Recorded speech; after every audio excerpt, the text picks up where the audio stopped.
Hi everyone, and welcome back to Table Talk. Thank you to all who have been donating during this season of giving. We are so grateful for your generosity. Please click the link in the video description to follow along and donate more. Today, I'm excited to have John Middleton here, one of our board members, a great supporter of Community Warehouse, volunteer, occasional delivery truck driver.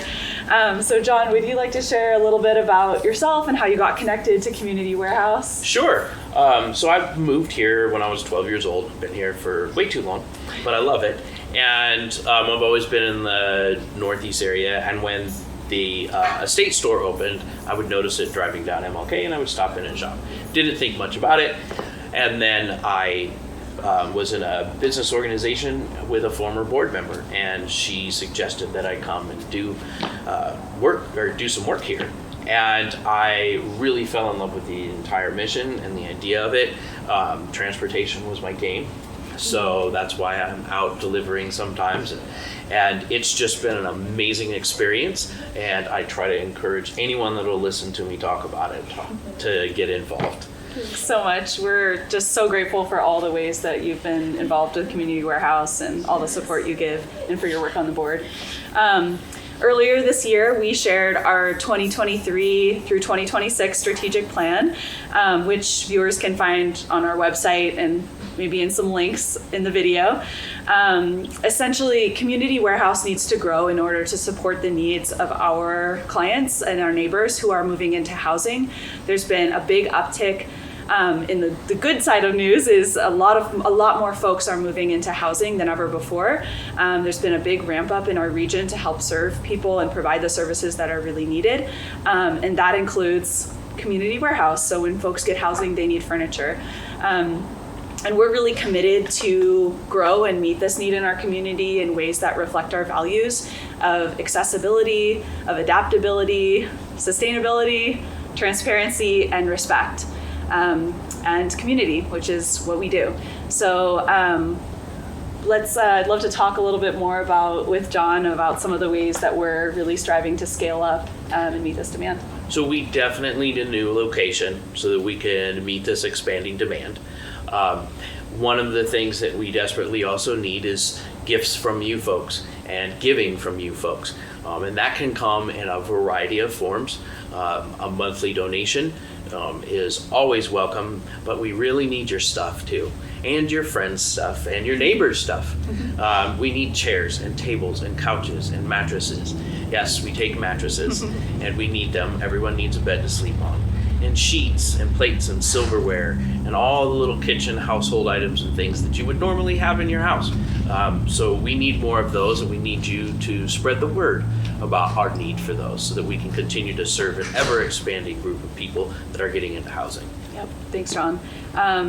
Well, hopefully you can see on the screen some stats of all of the things that we want to see the growth in the next couple of years. More items redistributed, lower wait times so people can get in and get furniture as soon as their housing is available, and just an increase in donor engagement and fundraising and all the ways that we need support to make sure that this wonderful mission happens. We know we can get these goals met with your help. This year alone, we've seen a 36% increase in services that we've provided. So we've already started, and there's so much more to go. Like John said, with a new location, a new warehouse, we're looking to East County to have another furniture bank. We can ramp up our services again significantly. We serve 30 households per week at each of our furniture bank locations. And so this really opens up the opportunity for us to have more appointments and more furniture redistributed locally. So yeah, John, I've also just really appreciated and admired the ways that you show up for our local community and take action.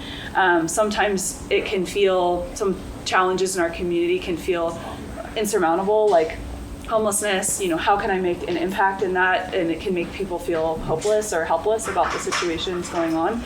So I just love to hear what your experience has been getting connected through and supporting through organizations like Community Warehouse, and if you have any advice for ways that folks can get plugged in and have an impact. Well, I do, and someone that gave a wonderful speech at the Chera Farah fundraiser that you all should attend, spoke about when we feel helpless, when we feel overwhelmed by all these things, one of the best things to do is give. And that could be of our time, our money, or in this case, our things. We all have stuff under the closet, or in the back of the closet. We all have furniture we don't use, or we don't need, or we don't want. We all have things, pots and pans, and a set of dishes that's not 100% complete, but it's really good and working order, and we could definitely use them. Yes, find ways to get yourself engaged, even if it's just simple as smiling at the person that you're walking past, but find a way to give. And I strongly suggest giving to the community warehouse. Thanks so much, John. Yeah, it really, the more we give and the more we connect, the more our empathy and compassion grows, and the more we feel empowered by the impact that we can have in the community. It really is amazing, and it's very tangible here. So yeah, thank you so much, John, for chatting with me. Thank you. You're Absolutely, welcome. I've enjoyed it. It's wonderful. Great, and we look forward to seeing you at the next table talk. Bye.